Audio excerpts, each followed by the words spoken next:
Que se vuelve grata, hay una noticia que es antigua. Así que para entrar a estudiar directamente esto, yo quiero aclarar algo. No me malinterprete acerca de que pienso que es una mala noticia. El Evangelio es eso, son buenas nuevas. Pasa lo siguiente. Mateo habla del nacimiento de Jesús. Y cuando uno lee el libro de Mateo, encontrará todo en base a la perspectiva o a los ojos de José. Mateo narra eso, cómo José vio el nacimiento de Jesús. El siguiente evangelio que habla acerca de esto es el evangelio de Lucas. Lucas habla todo esto, pero desde la perspectiva de María. Cuando usted lee el evangelio de Lucas, sabrá que María es la que está viendo esto. Marcos y Juan no hablan del nacimiento de Jesús. Ellos hablan directamente del ministerio de Jesús. Entonces vamos a revisar las dos perspectivas, ¿de acuerdo? La perspectiva de José en Mateo y la perspectiva de María en el evangelio de Lucas. Vamos con lo primero, lo que lo llamé una noticia no tan grata o una mala noticia. Porque Mateo capítulo 1 versículo 18 narra lo siguiente. Dice esto: el nacimiento de Jesucristo fue así. Estando desposada María, su madre, con José, antes que se juntasen, se halló que había concebido del Espíritu Santo. Me llama la atención este lugar porque lo primero que dice es que María estaba ya desposada con José.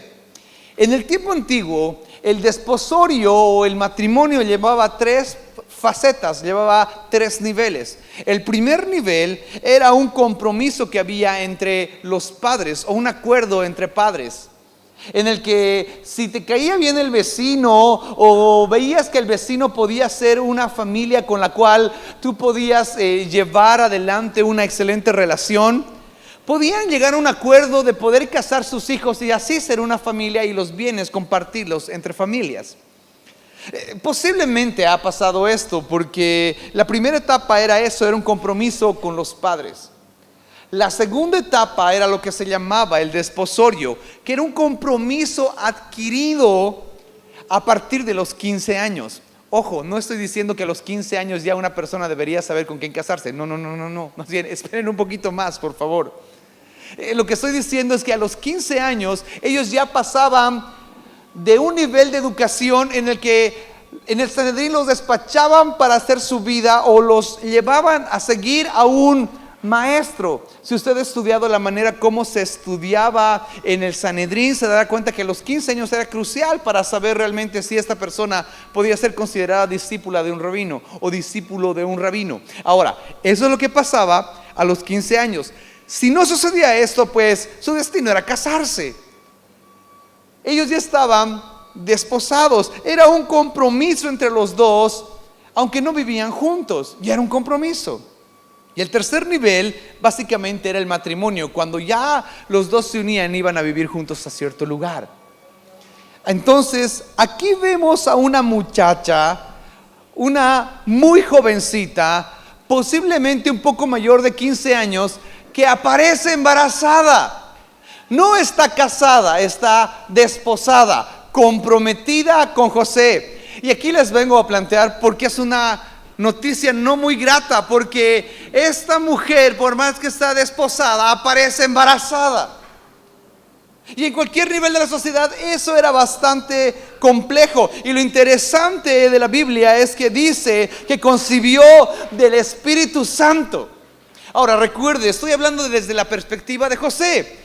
¿Cómo pasó eso? Hay que revisar la perspectiva de María. El evangelio de Lucas en el capítulo 1 versículo 28, la Biblia dice lo siguiente: y entrando el ángel en donde ella estaba, María, dijo: salve muy favorecida, el Señor es contigo, bendita tú eres entre las mujeres. Solo imagínese eso, aparece un ángel a punto de explicarle lo que va a suceder con su vida. Y lo primero que le dice es: eres favorecida.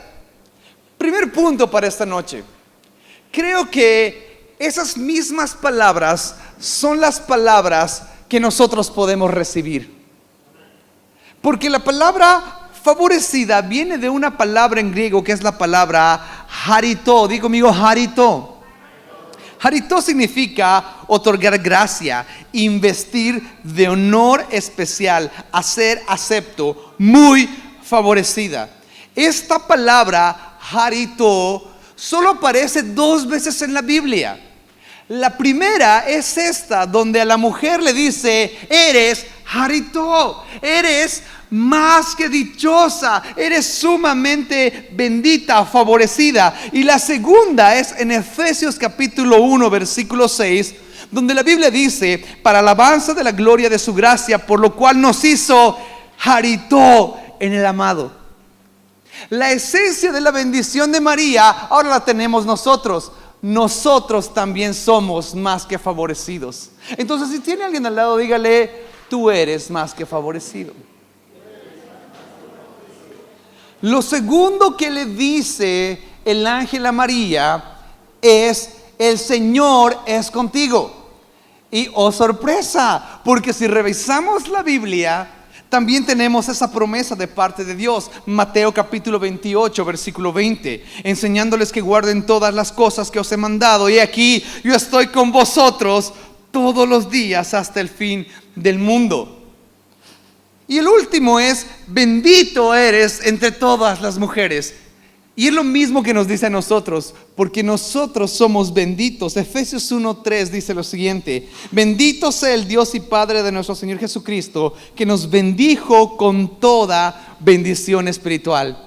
Entonces, desde ya podemos comprender que aquí está hablando hablándole a una discípula que es como nosotros, favorecido, con la compañía de Dios y bendito sobre todos. Así que María se parece mucho a ti y también a mí. ¿Alguien encuentra la relación en esto? Versículo 29 dice así: mas ella, cuando le vio, se turbó. La palabra turbar, algunas traducciones lo ponen como se sobresaltó, se asustó por sus palabras y pensaba que ¿qué salutación sería esta? Entonces el ángel le dijo: María, no temas, porque has hallado gracia delante de Dios. Y ahora concebirás en tu vientre y darás a luz un hijo, y llamarás su nombre Jesús. Este será grande y será llamado Hijo del Altísimo, y el Señor Dios le dará el trono de David su padre, y reinará sobre la casa de Jacob para siempre, y su reino no tendrá fin. Ahora quiero que imaginen a María recibiendo este mensaje del ángel. María era una creyente. María era una persona que iba constantemente a la sinagoga. María era una persona que había escuchado desde su niñez estas mismas palabras. Y la pregunta sería: ¿y de dónde escuchó esto? Pues son exactamente las mismas palabras que están registradas en la segunda o en el segundo libro de Samuel, hablando acerca de David. Ella conocía estas palabras porque cuando Dios empezó a hablarle a David, David lo que quería al llegar a Jerusalén era construirle una casa. Y dijo: voy a alistar todo, porque ¿cómo es posible que yo tenga una casa y que Dios no tenga una casa? Tengo la presencia de Dios en un arca a medias aguas con un poquito de tela. Voy a construir y edificar una casa para Dios. Y lo que Dios le dice es: ¿quieres construirme una casa? ¿Sabes una cosa? Yo te voy a construir a ti una casa porque tu corazón es correcto. Pero tu hijo sí va a ser bendito y me va a construir una casa. Y en esa bendición registrada en 2 de Samuel capítulo 7 versículo 12, la Biblia dice lo siguiente: y cuando tus días sean cumplidos, le está hablando a David, y duermas con tus padres, yo levantaré después de ti a uno de tu linaje, el cual procederá de tus entrañas, y afirmaré su reino, y edificará casa a mi nombre, y yo afirmaré para siempre el trono de su reino. Yo le seré a él padre, y él me será a mí hijo. Y si él hiciere mal, yo le castigaré con vara de hombres y con azotes de hijo de hombre. Pero mi misericordia no se apartará de él, como la aparté de Saúl, al cual quité de delante de ti. Lea conmigo el versículo 16 a la cuenta de 3, 2, 3. Y será afirmada tu casa y tu reino para siempre delante de tu rostro, y tu trono será estable eternamente. David: voy a levantar un rey que su reinado no va a tener fin. Y efectivamente el hijo de David construye una casa física, pero cuando muere Salomón, su reino queda ahí. Dios había prometido que su reino no tendría fin. Pues aquí aparece Jesús, la morada de Dios, la casa de Dios, y la promesa dada a María es: este es el rey que su reino no va a tener fin. Entonces solamente imagínese a esta muchachita de un poco más de 15 años recibiendo esta noticia, explotándole la cabeza, porque lo que le dijo a David ahora me lo está diciendo a mí. Lo que he escuchado en la escuela dominical, lo que he escuchado predicar cada domingo, cada sábado, ahora esa promesa me la están otorgando.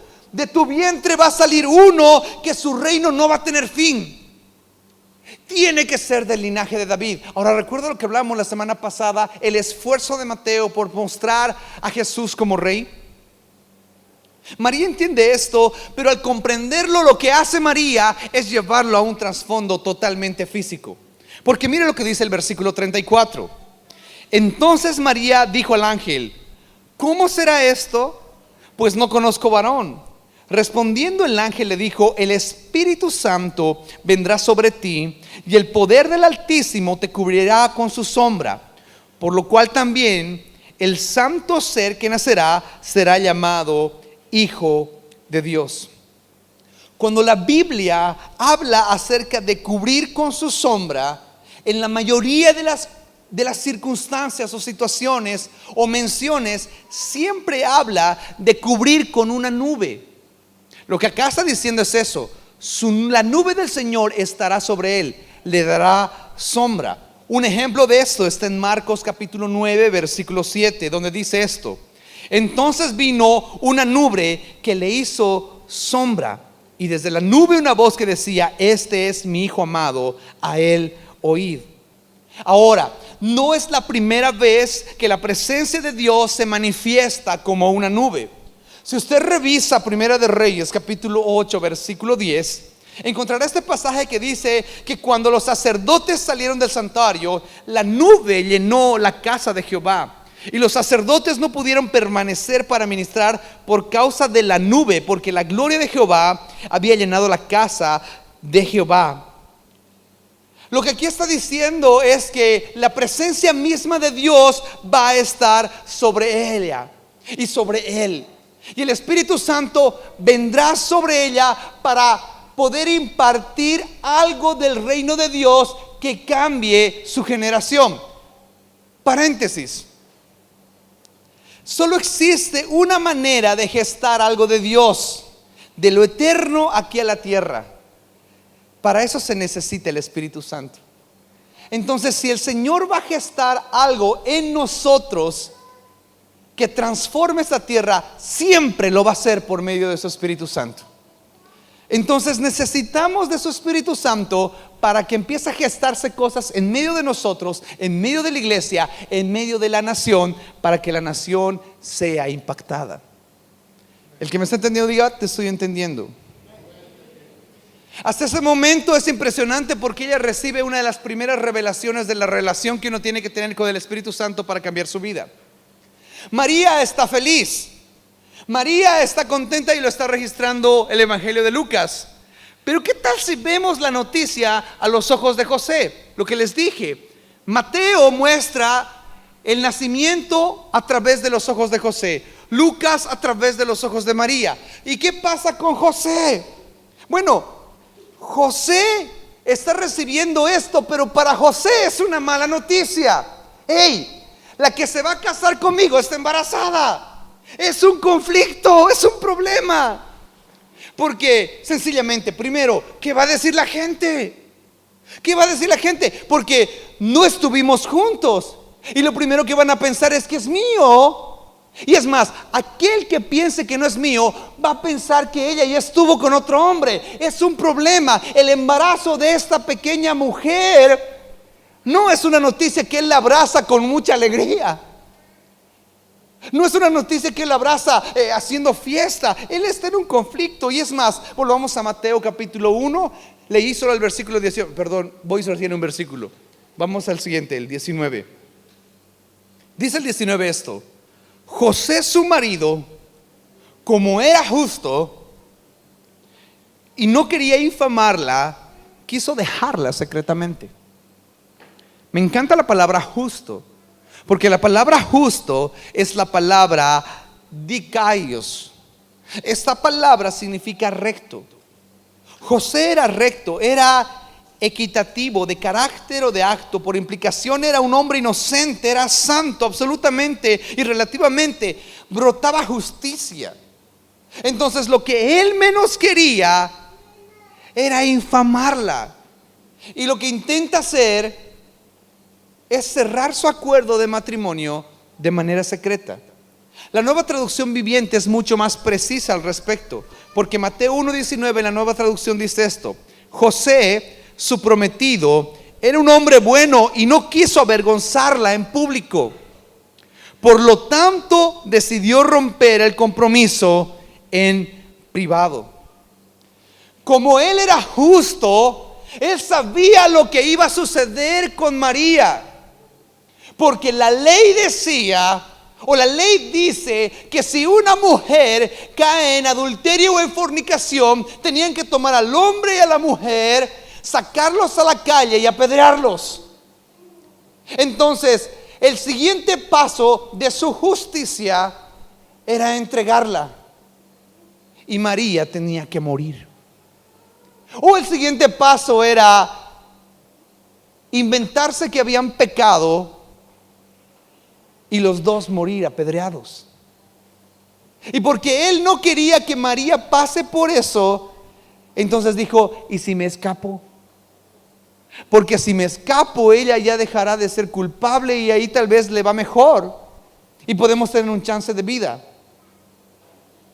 Deuteronomio capítulo 22 versículo 23 dice esto: si hubiera una muchacha virgen desposada con alguno y alguno la hallare en la ciudad y se acostare con ella, entonces los sacaréis a ambos a la puerta de la ciudad y los apedrearéis, y morirá la joven porque no dio voces en la ciudad, y el hombre porque humilló a la mujer de su prójimo. Así quitarás el mal de en medio de ti. Estaba vigente la ley, le correspondía a José morir y a María también morir.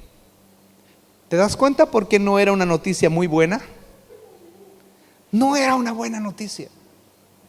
Ahora, cuando las noticias son malas, puede aparecer una buena noticia. Di conmigo: la buena noticia.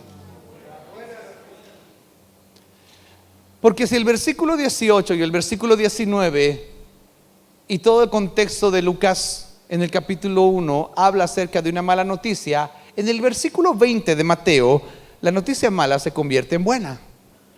Porque la Biblia dice esto, versículo 20: y pensando él en esto, ya nos hemos puesto en los pies de María, ponte ahora en los pies de José. José la pasó pensando: ¿qué hago? ¿La dejo? ¿Me escapo? ¿Me escapo con ella? Él estaba pensando eso. Tenía él el plan A.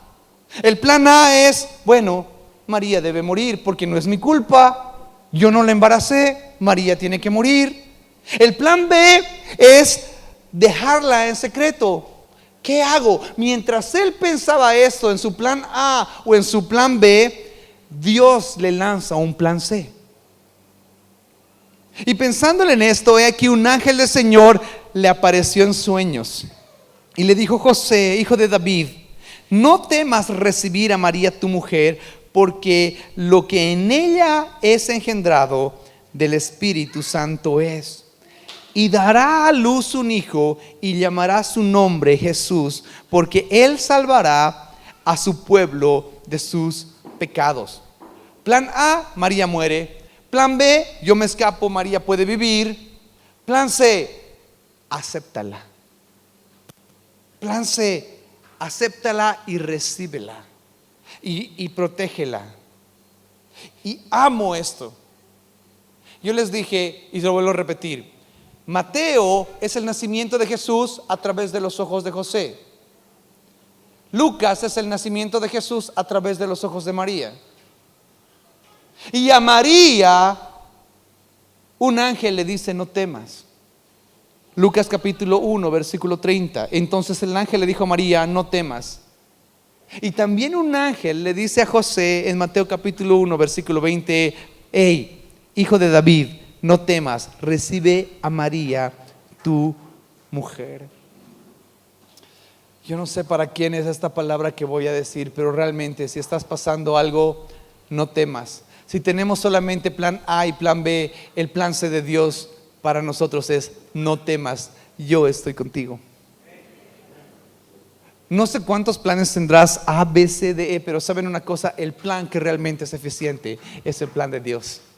El plan de Dios.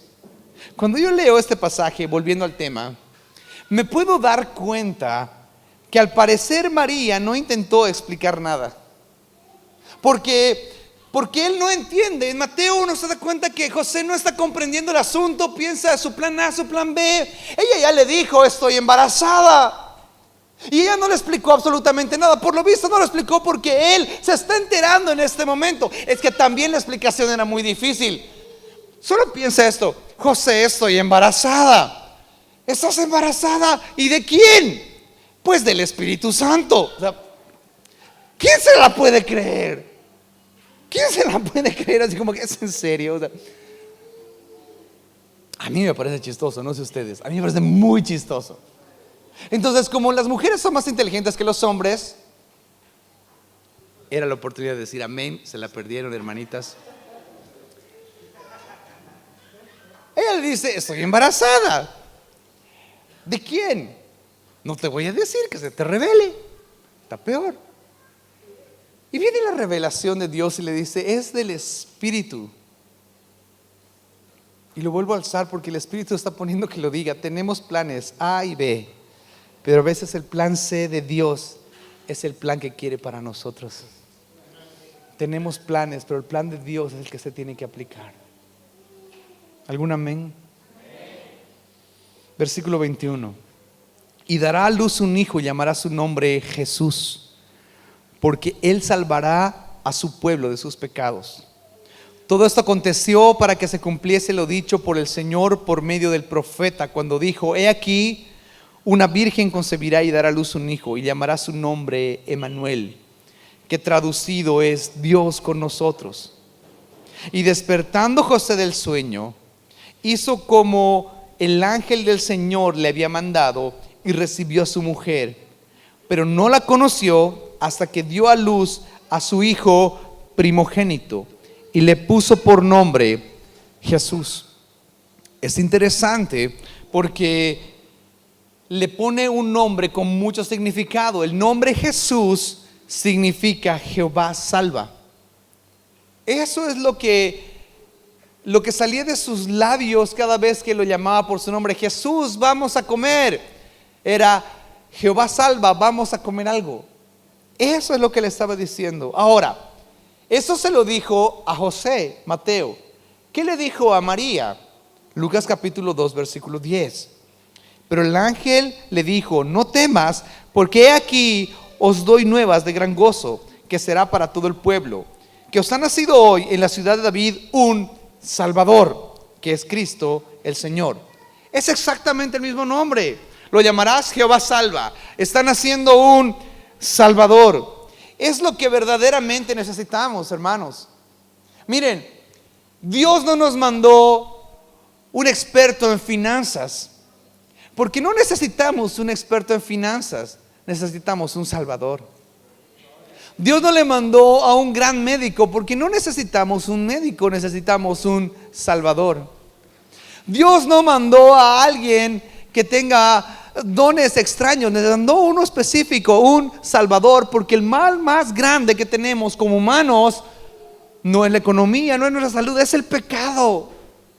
Y solamente podemos ser salvos del pecado por medio de un Salvador, y es lo que manda un Salvador. Pero aunque la noticia era mala, ahora que tenemos una buena noticia, no es una noticia nueva.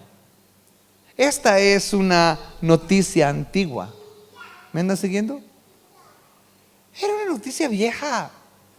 No era algo nuevo para ellos, era algo que ellos ya habían inquirido hace mucho tiempo. Mateo capítulo 21, versículo 22, seguimos la lectura. Todo esto aconteció para que se cumpliese lo dicho por el Señor por medio del profeta cuando dijo: He aquí una virgen concebirá y dará a luz un hijo y llamará su nombre Emmanuel, que traducido es Dios con nosotros. ¿De qué profeta está hablando? Está hablando del profeta Isaías en el capítulo 7, el versículo 14, donde ya profetizó y ya dio la noticia hace mucho tiempo atrás, diciendo esto: por tanto el Señor mismo os dará señal. He aquí que la virgen concebirá y dará a luz un hijo y llamará su nombre Emmanuel. ¿Emmanuel? Emmanuel significa Dios con nosotros. Una vez más, Dios a nuestro lado, como en el inicio. ¿Por qué dice será su nombre Emmanuel y le pusieron de nombre Jesús? ¿Por qué? La pregunta debería ser esa. Muy sencillo. Porque el plan de Dios siempre fue estar con el hombre. Ese era el diseño en el Edén. En el principio Dios se paseaba en el Edén y estaba con el hombre en comunión. A causa del pecado nos separamos de Dios. Necesitamos un Salvador para que una vez más Dios esté con nosotros y que Dios tenga una relación con nosotros constantemente. El que me está entendiendo diga: te estoy entendiendo. Entonces es lo mismo. La función es que Jesús, que es Dios, ahora está con nosotros. Antes lejano, ahora cercano. Y a causa de su sacrificio tenemos entrada directa al Padre, cosa que antes no teníamos. Por medio de Jehová de salvación tenemos un Emmanuel. ¿Me entiendes? El que me entendió diga: te entendí. Versículo 24. Y cuando llegue el 24 sabes que voy a acabar, porque mi sección, la que me corresponde, solo es hasta el 25. Ahí le dice esto: y despertando José del sueño, hizo como el ángel del Señor le había mandado y recibió a su mujer. Este hombre José es un hombre obediente, y como ese José de Génesis es un hombre soñador. ¿Te acuerdas de José, ese que soñó y tenía 2 hermanos, José el soñador? Aquí tenemos uno que también sueña hartísimo. En la siguiente conferencia usted encontrará a un José que se duerme, despierta y obra porque Dios le habló en sueños.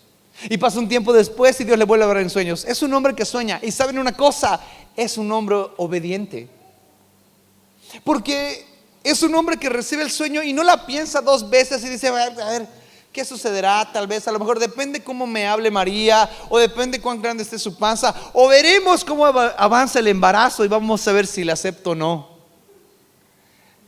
Él la acepta porque la acepta. José es obediente.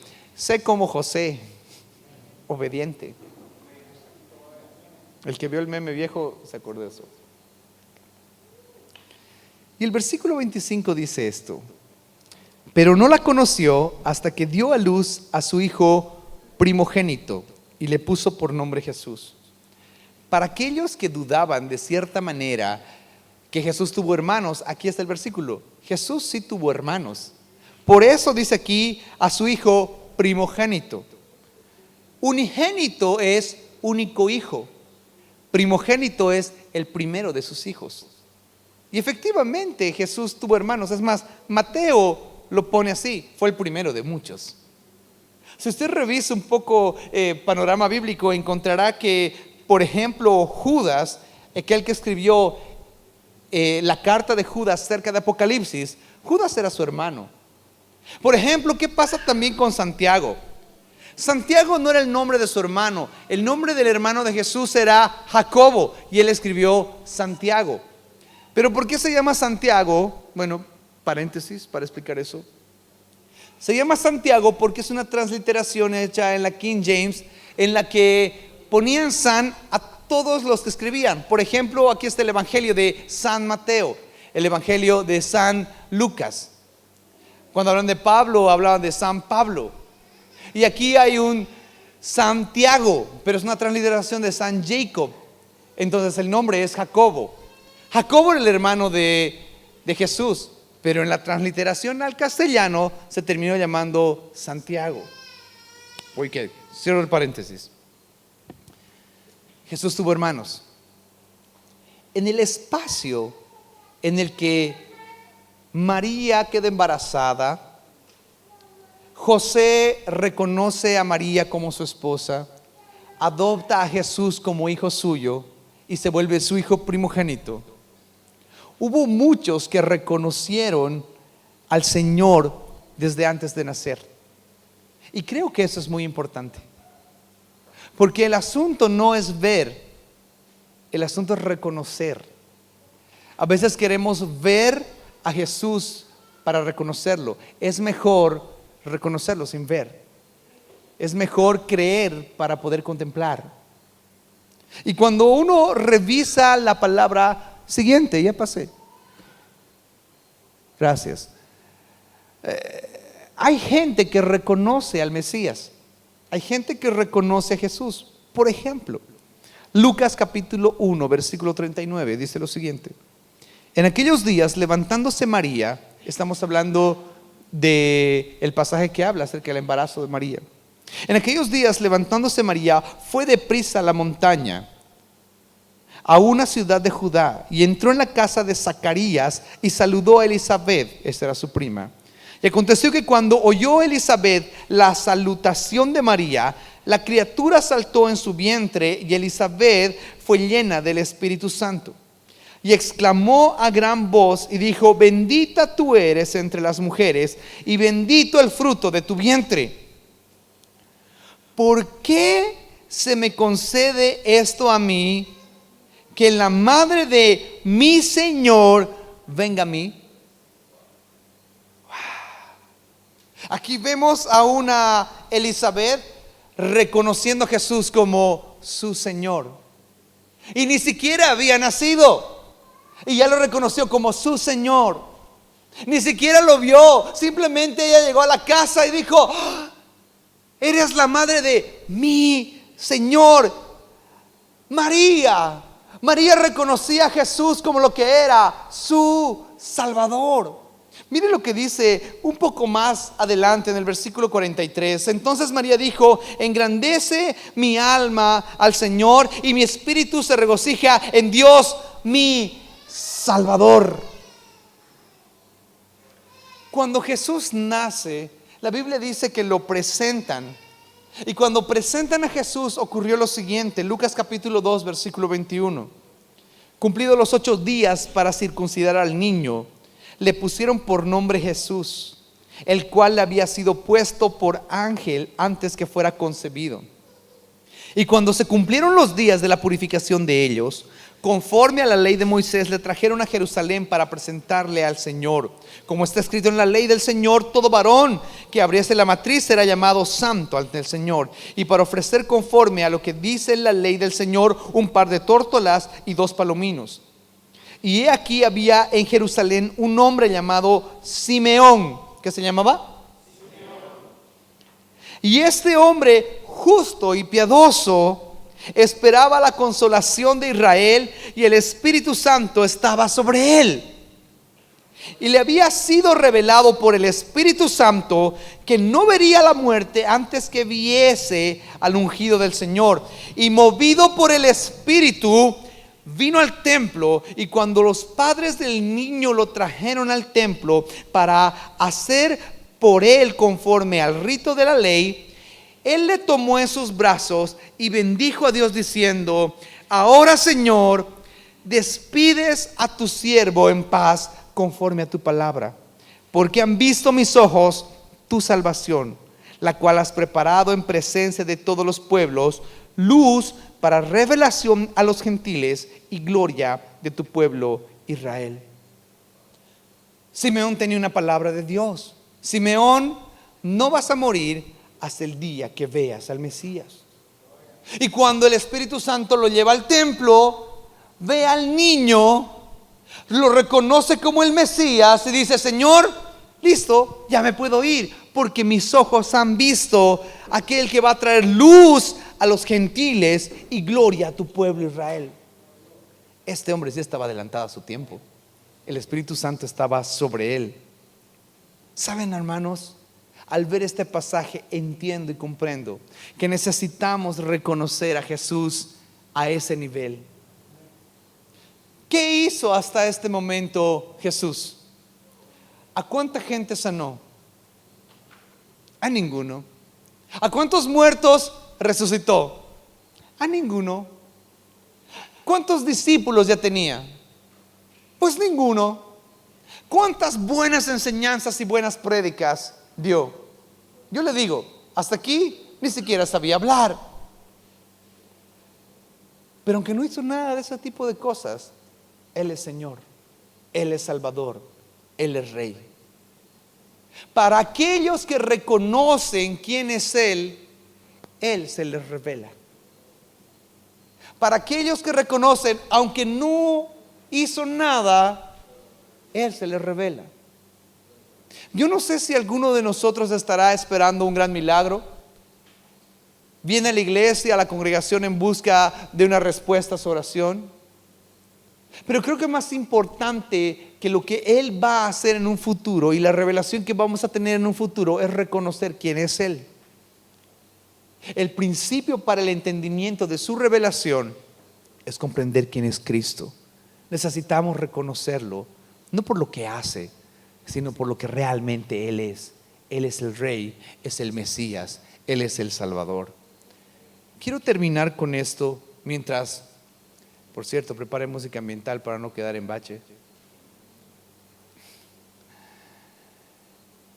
Un pasaje impresionante, Lucas 11:27.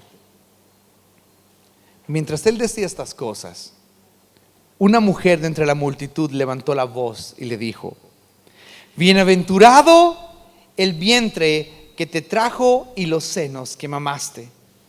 Y él le dijo: antes bienaventurados los que oyen la palabra de Dios y la guardan. ¿Saben? En un trasfondo católico han exaltado muchísimo, demasiado a la madre de Jesús. Pero en un trasfondo evangélico también le hemos despreciado demasiado. Considero que a María no hay que exaltarla más de lo debido, pero tampoco despreciarla, porque fue una muchacha que creyó. Y es más, Jesús no la desmerece, sino exalta a gente como tú y como yo. Porque aquí hay una que dice: bienaventurada aquella que te trajo. Pero él dice: ¿sabes qué? Más bienaventurados los que oyen la palabra de Dios y la guardan. Esos somos tú y yo. El que me ha entendido esta sección de Mateo, diga: te he entendido. Y dé un aplauso a Jesús, porque Jesús es hermoso. 5 minutos de descanso y vamos.